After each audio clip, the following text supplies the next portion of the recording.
The medical facility on Station Gamma 7 gleamed with sterile precision, its walls reflecting the cold blue light of advanced alien technology.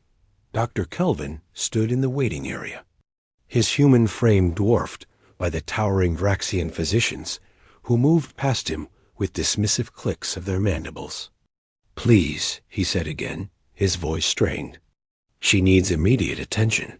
The lead physician, a creature with 6 eyes and crystalline skin, rotated 2 of its optical organs toward the unconscious woman on the hovering stretcher.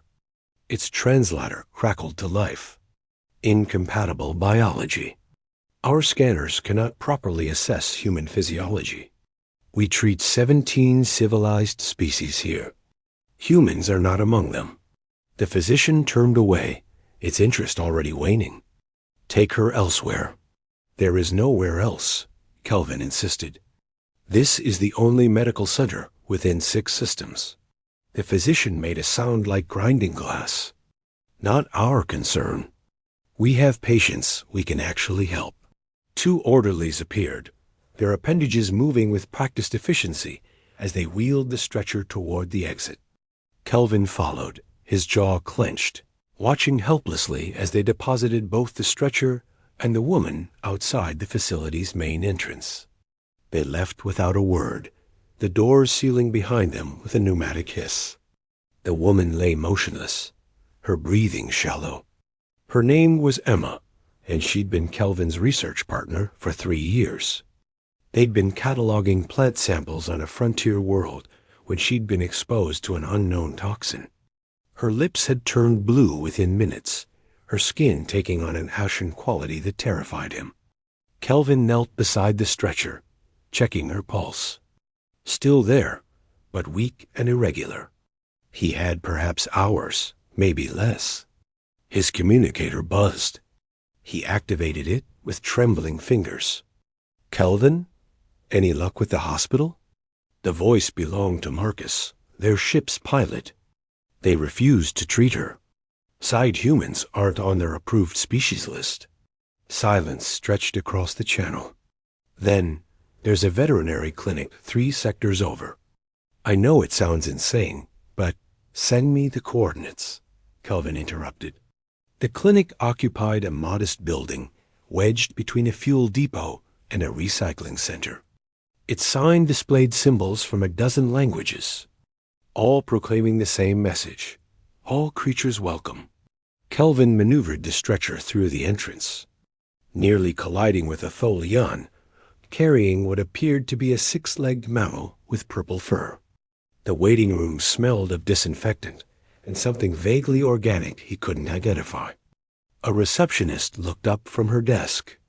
She belonged to a species Kelvin didn't recognize, with orange skin and 3 fingers on each hand.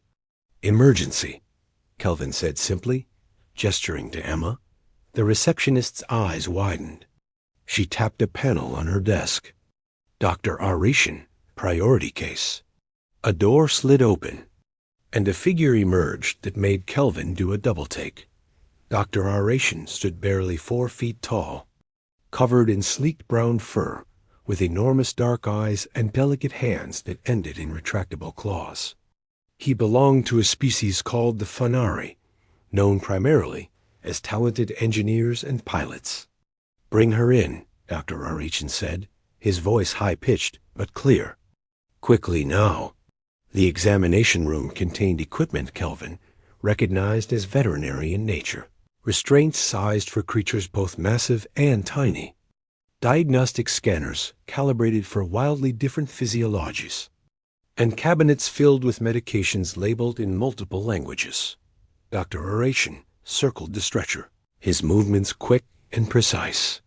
He pulled a handheld scanner from his coat and began running it over Emma's body. "The hospital sent you away," he stated rather than asked. "They said she was incompatible with their systems." Dr. Narration made a chittering sound that might have been laughter. "Fools, all of them. They build their medicine around computer models and perfect scenarios. In veterinary work, we adapt." He pointed at a readout on his scanner. "Your friend has been poisoned." something alkaloid-based, attacking her nervous system. Can you help her?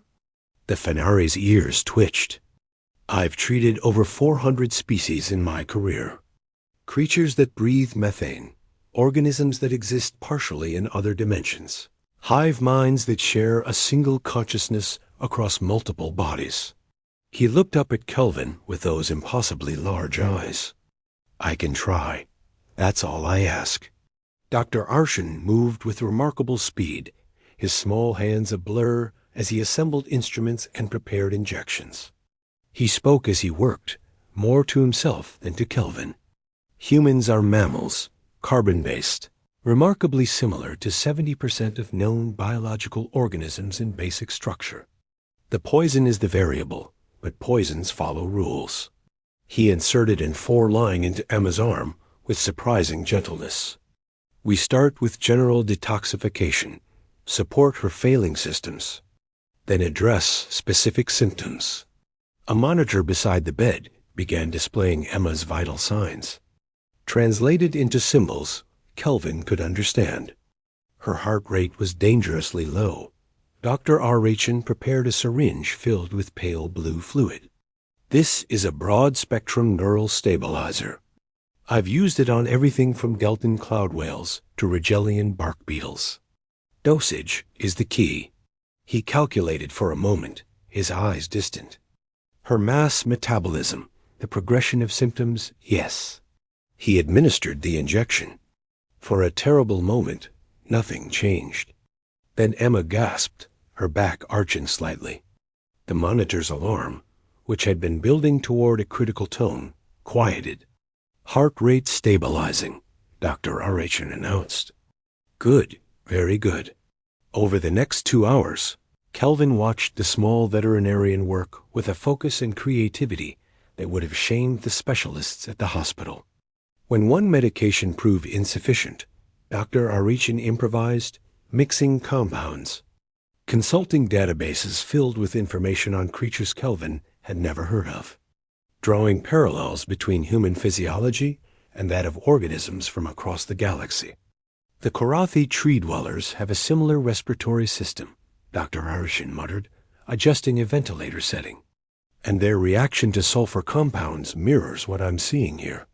If we increase oxygen concentration by 0.3%, Emma's color began to improve. The blue tinge faded from her lips. Her breathing, while still assisted by the ventilator, grew stronger.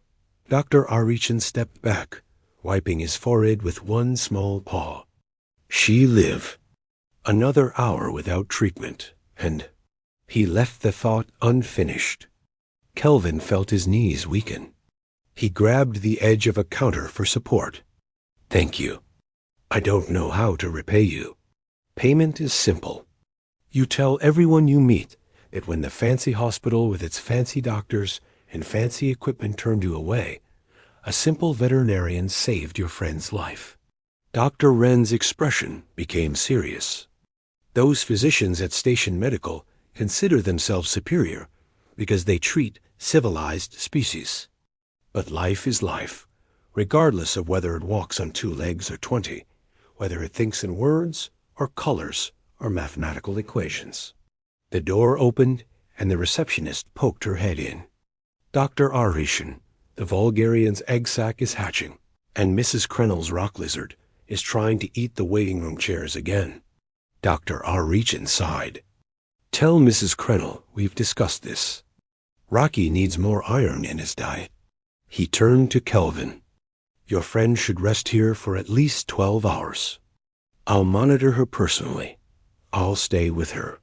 Suit yourself. There's a chair in the corner. Dr. Arachin headed for the door, then paused. You know what the difference is between a good doctor and a great one? A good doctor knows everything about their specialty. A great one remembers that all living things share the same desperate will to survive, and treats that will with respect. He left, his small form disappearing into the corridor. Kelvin could hear him greeting his next patient, his voice taking on a soothing quality as he addressed someone's beloved pet. Emma stirred 3 hours later, her eyes fluttering open. Kelvin, what happened? You were poisoned. The hospital wouldn't treat you. She absorbed this information slowly. So how am I alive? A veterinarian saved you. A very skilled, very compassionate veterinarian who sees patients as living beings rather than database entries. Emma managed a weak smile. I was treated like a sick animal? You were treated like someone whose life mattered. Dr. Arichin returned at the 6-hour mark, checking Emma's vitals with the same careful attention he'd shown earlier. He asked her questions about her symptoms, nodded at her responses, and adjusted her medication accordingly. You're responding well, he announced. Full recovery expected within 48 hours, though I recommend avoiding unknown plant toxins in the future. Noted, Emma said. Doctor, why did you become a veterinarian? Dr. Wren's ears perked up. Because animals don't care about politics, prejudice, or prestige. They simply need help, and I enjoy providing it.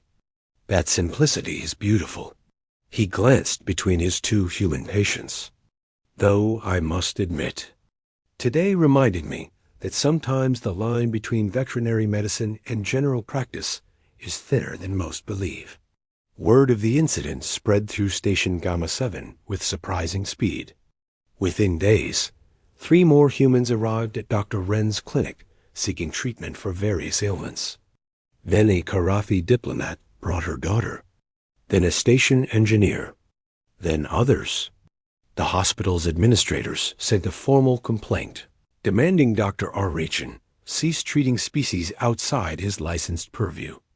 He responded by expanding his clinic, hiring additional staff, and posting a new sign outside his door. It read, "Life doesn't check credentials." Neither do we.